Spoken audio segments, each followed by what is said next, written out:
9h-10h, Sud Radio, la vérité en face, Patrick Roger. La vérité en face sur Sud Radio, évidemment, jusqu'à 10h. Donc, avec notre débat, comme chaque vendredi, Alex Darmon de la chaîne YouTube Les Indécis, Eric Tegner du média Frontières. Bonjour à tous les deux. Bonjour Patrick. On va parler de Donald Trump, de Marine Le Pen.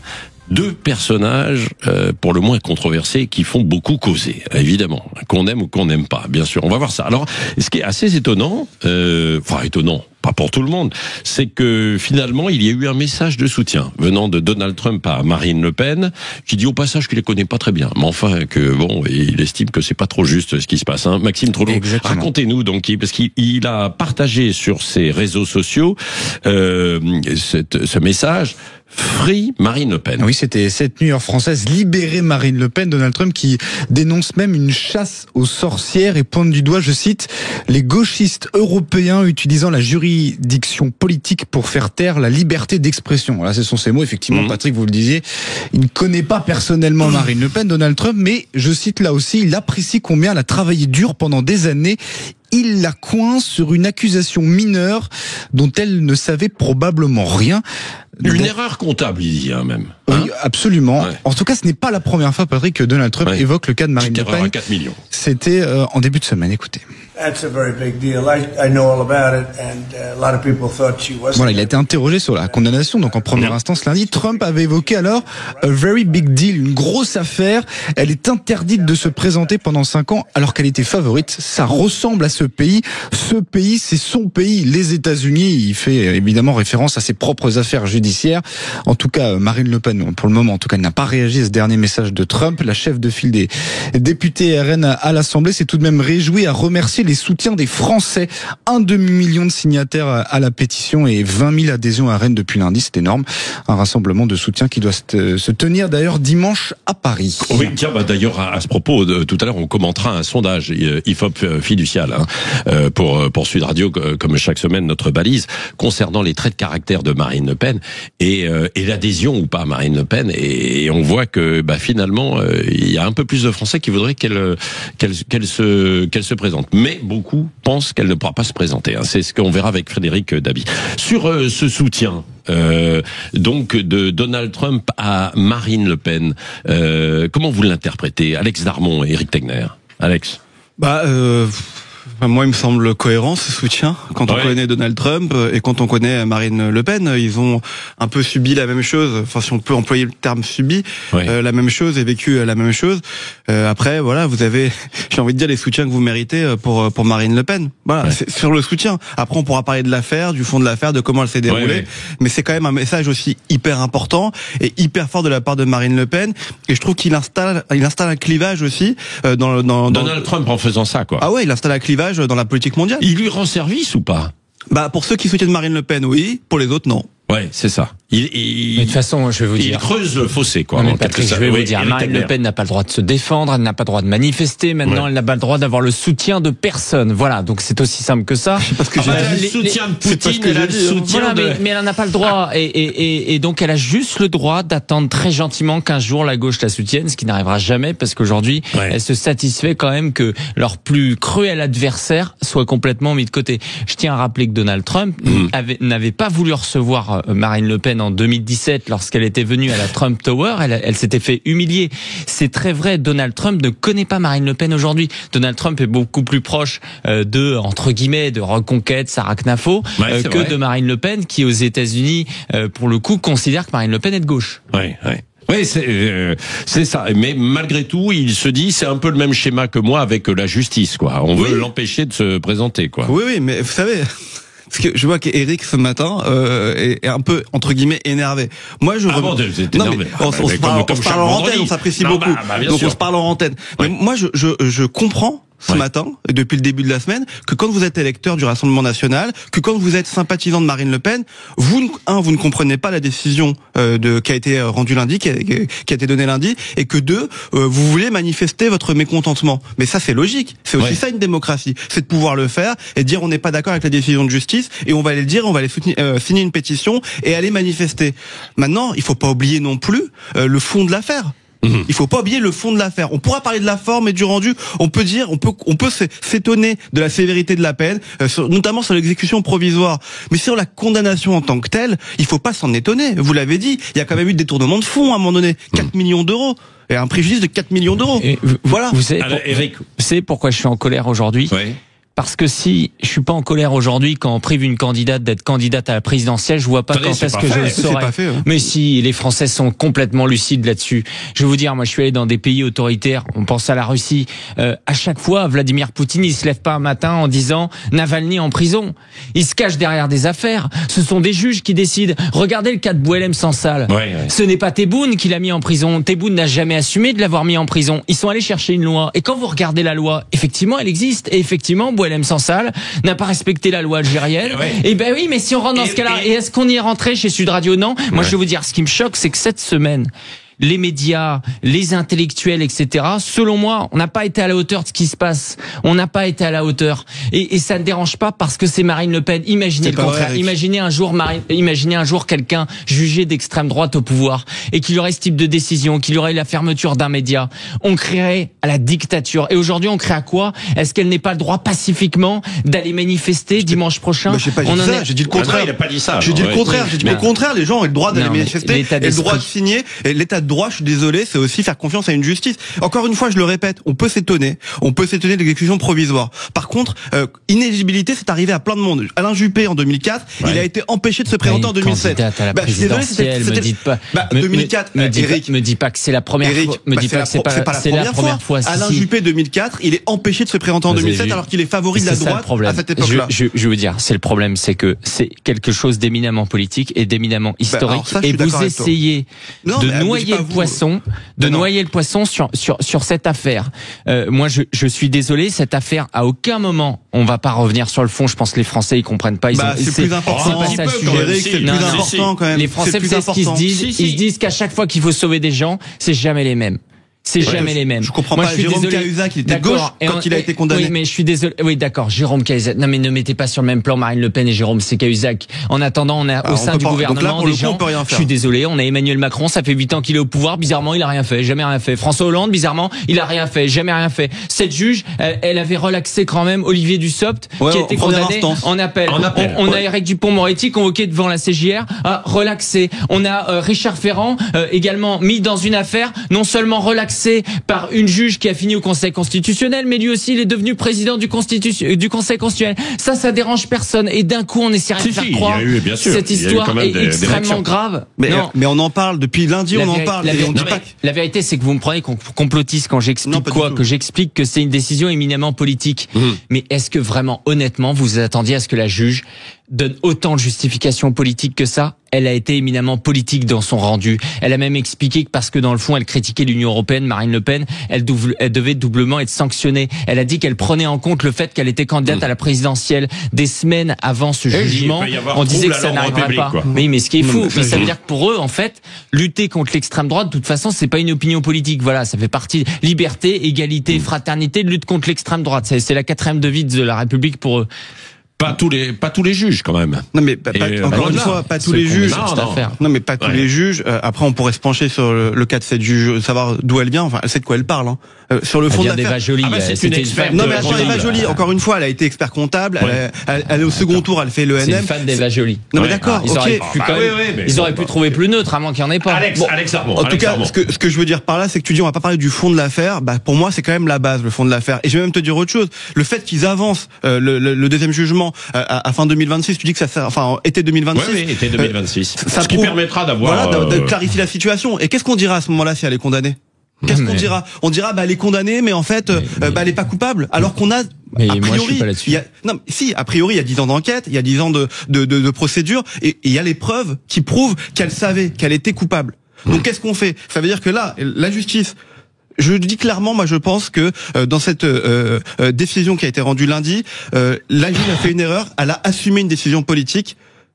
alors qu'elle n'est pas là pour ça. Avec l'exécution, quoi. Non, mais avec l'exécution provisoire immédiate. En laissant la procureure parler effectivement lors du procès, elle a assumé une décision politique. Là où vous avez raison, c'est que si j'étais taquin, je dirais qu'il faudrait dire à tous vos amis que la prochaine fois qu'ils prennent une décision politique, ils fassent en sorte de faire comme toutes ces dernières années, de mentir et de faire croire que ça ne l'est pas, et que cette fois-ci, là, c'est globaliser la chose. Habituellement, elle l'assume pas. Moi, je suis content qu'elle assume. Mais par contre, quand on dit qu'on avance la deuxième instance en 2026, non mais attends, si elle est condamnée, parce que si elle est coupable, elle est coupable. Si elle est condamnée et condamnée à l'éligibilité, vous direz quoi? Mais moi, je suis la même chose depuis le début. Je pense qu'elle va être condamnée. Je pense qu'ils veulent la rendre inéligible. Je pense que vous êtes en train d'expliquer que c'est pas politique, et d'un coup, Gérald Darmanin, il y a quand même une séparation des pouvoirs devant l'Assemblée nationale. Ils disent j'aimerais qu'il y ait une accélération de l'appel. Et 3 heures après, c'est bon, l'appel est accéléré. Oui, mais ça montre que c'est politique. Ouais. Assumons-le. Okay. Allez, dans un instant, on va voir justement ce que vous en pensez. Vous pouvez réagir 0826 300 300, et ce que vous en pensez aussi à travers un sondage que nous avons mené cette semaine, juste après cette décision,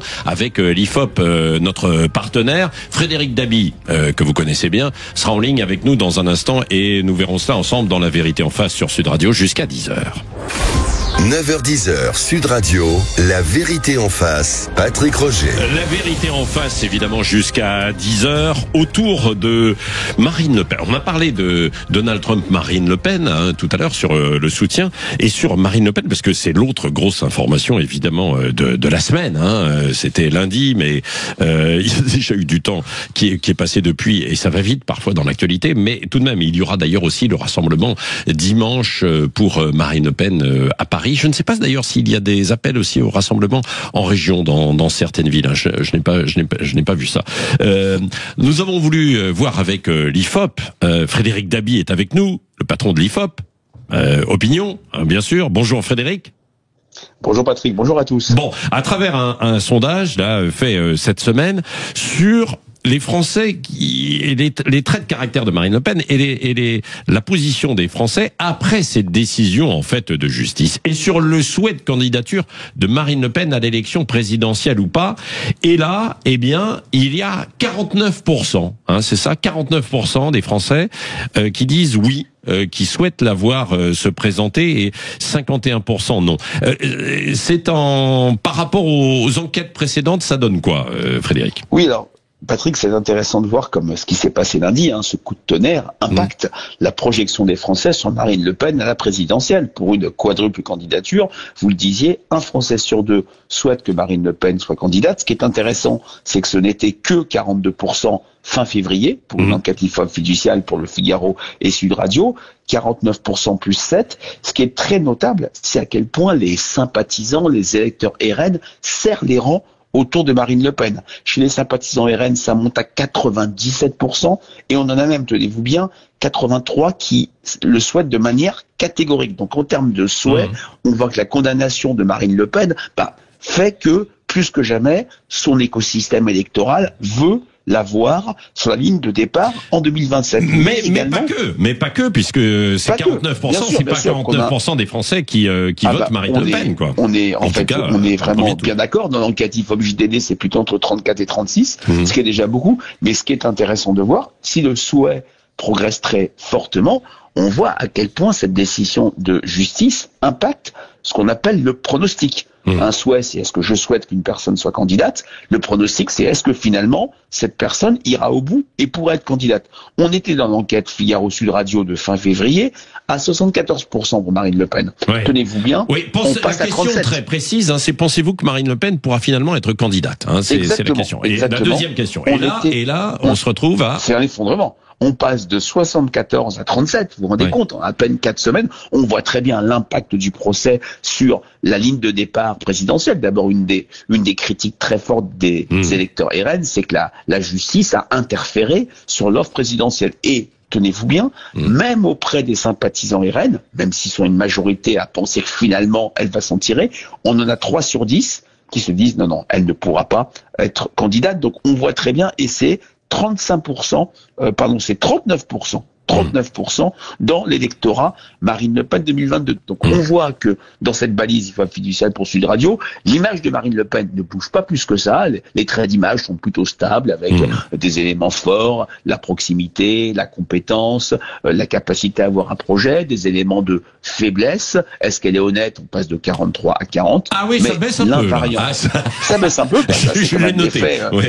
C'est quand même l'effet du... Oui, mais par exemple, est-ce qu'elle est capable de réformer le pays? Une majorité de oui. Est-ce qu'elle est compétente? On est loin des doutes liés à 2017. Une majorité dit oui également. Est-ce qu'elle est d'extrême droite? 79 disent oui, donc c'est toujours attaché à Marine Le Pen. Mais le fait majeur, c'est à quel point les Français, il y a un temps de digestion de cette décision. C'est pour ça qu'IFOP et Sud Radio n'ont pas voulu sonder à chaud. C'est toujours assez dangereux de le faire. On a attendu 2 jours et c'est vrai que sur le souhait, l'électorat RN serre les rangs, mais sur le pronostic, même si Marine Le Pen a parlé d'un chemin de crête, a parlé on sait qu'il y a un appel l'année prochaine, il y a beaucoup d'électeurs RN qui se disent elle pourra pas y arriver. Donc là aussi, Patrick, ça change la donne.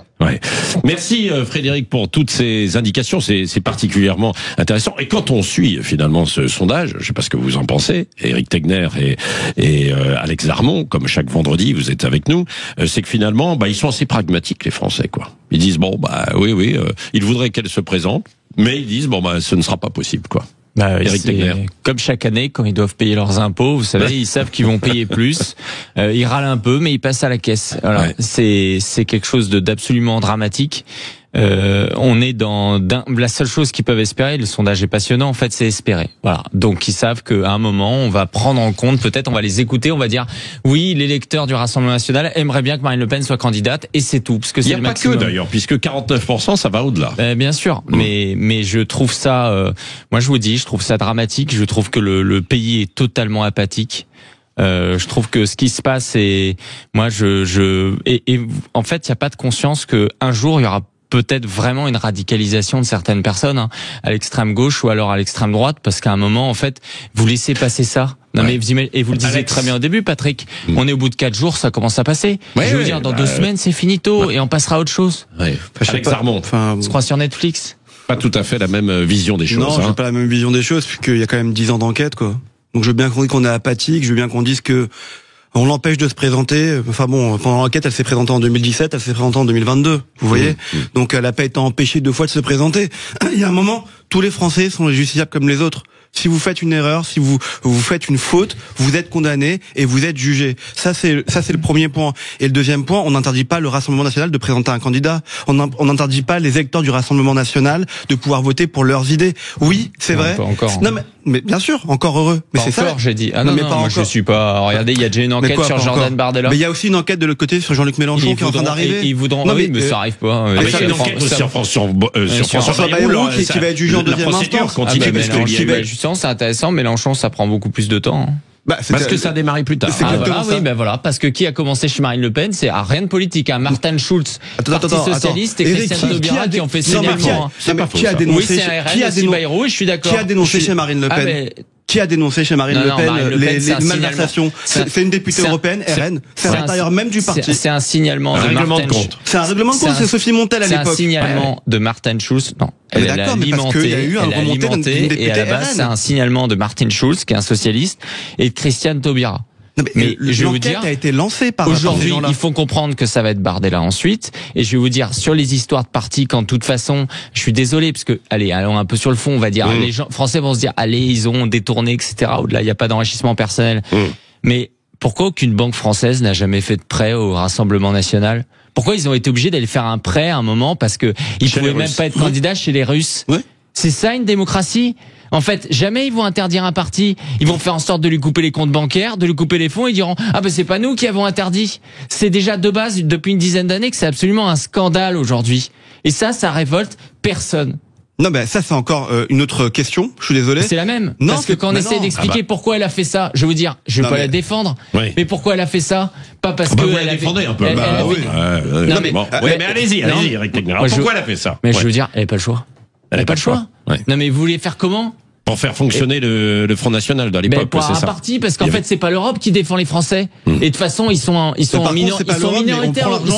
Non, ils sont minoritaires au niveau du groupe.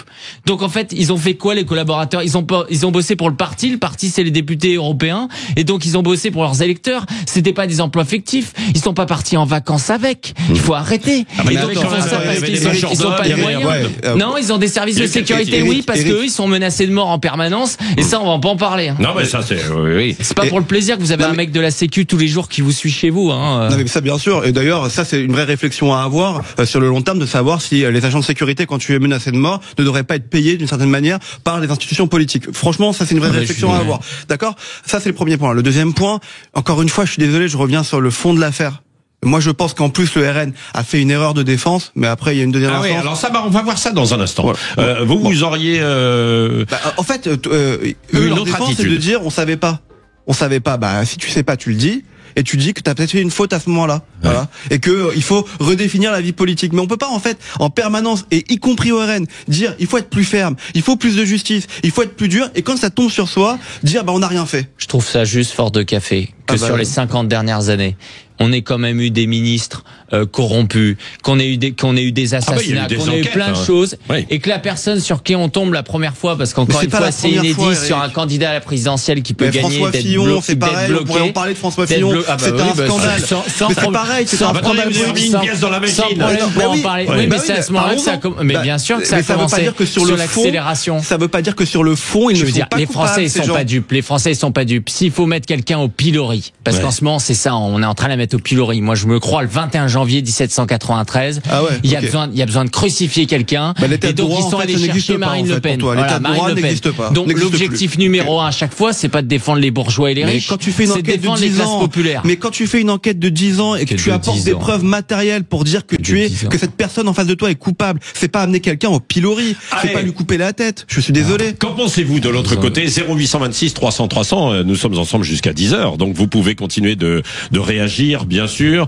Est-ce que vous souhaitez que Marine Le Pen, quand même aussi, soit candidate à l'élection présidentielle? J'aimerais bien vous entendre. Est-ce que vous pensez aussi qu'elle ne pourra pas y être, comme on l'a dit tout à l'heure? Et puis, est-ce que la défense a été bien menée dans ce procès? C'est le moment. D'ailleurs, vous pouvez aussi regarder, je ne sais pas si vous l'avez vu, vous allez peut-être pouvoir le faire ce week-end. Il y a eu quand même 150 pages des conclusions. C'est 150 pages du tribunal. C'est assez intéressant d'aller lire un petit peu en détail. J'ai regardé ça en fait hier soir, j'ai passé un peu de temps, il me manque encore quelques pages, mais ça va venir.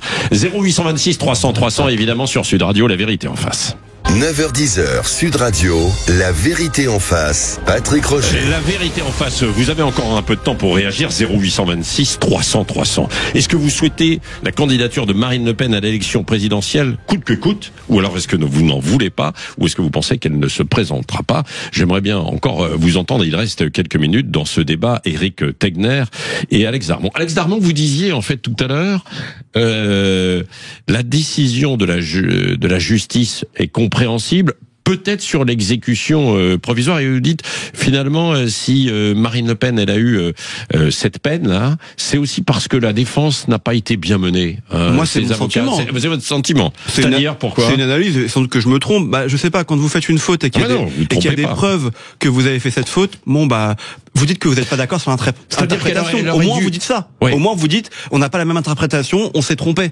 Et au moins on essaye de trouver un accord et de montrer la bonne foi. Là, ils sont encore en train de dire qu'en deuxième instance, ils sont pas coupables et qu'ils vont pas être condamnés. Voilà. Donc moi je pense que ça doit encore plus brusquer les juges. Quand vous avez des preuves matérielles devant vous, si vous voulez trouver un accord, c'est d'ailleurs comme ça qu'elle justifie la juge l'exécution immédiate. Provisoire. Parce que c'est motivé en fait comme ça. Regardez précisément le jugement. C'est parce que comme il n'y a pas la volonté de reconnaissance, elle dit il y a une volonté manifeste de ne pas reconnaître ça, donc de pouvoir mener un trouble à l'ordre public et tout. Sauf qu'il n'y a pas de récidive possible. Voilà. Encore une fois, c'est n'importe quoi cette décision. Normalement, vous faites en place effectivement à 48% aujourd'hui des gens condamnés qui ont ce type d'exécution provisoire, mais c'est parce que quelqu'un il peut récidiver.